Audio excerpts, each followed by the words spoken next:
का पैकेट लिया था और जैसे जैसे हम ऊंचाई की तरफ जाते जा रहे हैं तो इतना फूलता जा रहा है, ऐसा लग रहा है जैसे फट ही जाएगा। So hi guys, welcome to my channel Purvi Ujjwal shorts. सो हमारा सफर स्टार्ट हुआ था मेरठ से और अब ये सफर मनाली होते हुए और बारालाचा होते हुए सीधा जा रहा है लद्दाख के लिए। तो इतने सुंदर सुंदर नज़ारों के साथ ये सफर हमारा और भी सुंदर हो जाता है। पर्टिकुलर लद्दाख में देखने के लिए तो कुछ नहीं है, लेकिन हाँ, ये जो लद्दाख तक का सफर है वो इतना खूबसूरत है, उसी को ही देखने के लिए सब आते हैं। मैं तो ये सोचती हूँ कि हम तो कार से हैं, जो राइडर्स आते हैं इन नज़ारों का मज़ा लेने के लिए वो क्या थकते नहीं हैं?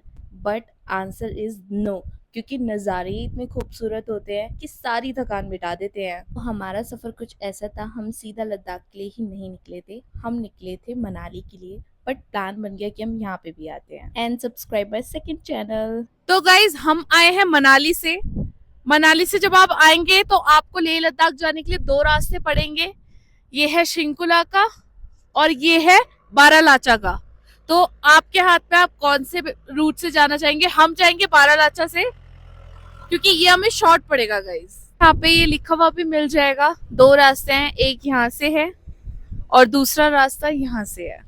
तो दो रास्ते थे, एक शिंकुला से और एक बारालाचा से। हम गए थे बारालाचा से और हमें इस डिसीजन पे फक्र है, क्योंकि जो शिंकुला वाला रास्ता था वो बहुत डेंजर था, वहाँ लैंडस्लाइड ज़्यादा होती है, हुई यहाँ पे थी। आप आगे वीडियो में बने रहेगा, आपको दिख जाएगी। लेकिन जो यहाँ व्यू है, जो लेक्स पड़ रही हैं बीच में, वो इतनी ब्यूटीफुल ब्यूटीफुल है कि मज़ा ही आ रहा था इनको देख के। तो आप भी अगर कभी लद्दाख जाने का प्लान बनाए तो हमेशा बारालाचा वाले ही रूट से जाना। इस टाइम पे आके हमें इतनी तेज भूख लगी थी, कोई भी खाने पीने की अच्छी जगह हमें नहीं मिली, ना ही रेस्टोरेंट मिले। क्यों? हर जगह तो मैगी, सैंडविच, मैगी, बस यही। और हमारा मन था कुछ घर का हेल्दी खाने का, तो मैंने बनाए यहाँ पे येलो राइस। और सीरियसली गाइज, ये जो येलो राइस है वो without any paneer and extra vegetable and soya chunks, ये सिंपल प्लेन राइस थे with potatoes and tomatoes and onion. और वहाँ इतने टेस्टी लग रहे थे ना। जैसे ही हम खाना खा के निकले, थोड़ा सा ही आगे गए थे और आगे जाके इतना जाम, पता चला कि यहाँ हुई थी लैंडस्लाइड और साथ के साथ काफी तेजी से पानी भी आ रहा था। आप देख ही सकते हैं कितना लंबा जाम है भाई। 12 बजे के आए हुए हम यहाँ से फ्री हुए हैं 5:30 बजे। और अच्छा हुआ कि हमने खाना टाइम से बना के खा लिया, क्योंकि यहाँ ना तो कोई वॉशरूम और ना ही कोई खाने पीने की व्यवस्था है।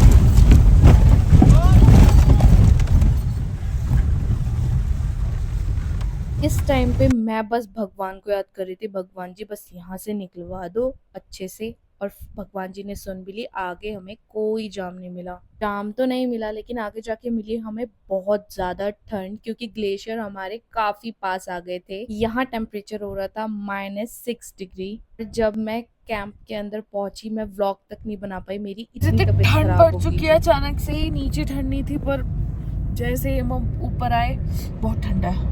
रोड की दोनों तरफ हमें बर्फ ही बर्फ दिख रही थी। अब मुझे एक्साइटमेंट तो हो रही थी, बट मेरी तबीयत भी धीरे धीरे खराब हो रही थी यहाँ। और कैंप की नाइट की वीडियो नहीं बनाई है, क्योंकि उस टाइम तक मेरी काफी तबीयत खराब हो गई थी। फिर किसी ने मेरे को मेडिसिन दी और मैंने वो खाई, फिर सुबह तब आराम लगा। क्या लेक है, ग्लेशियर की तरह पहाड़ पूरे जमे हुए हैं। यहाँ से 20 किलोमीटर आगे जाके ही हमें हमारा स्टे मिल गया था।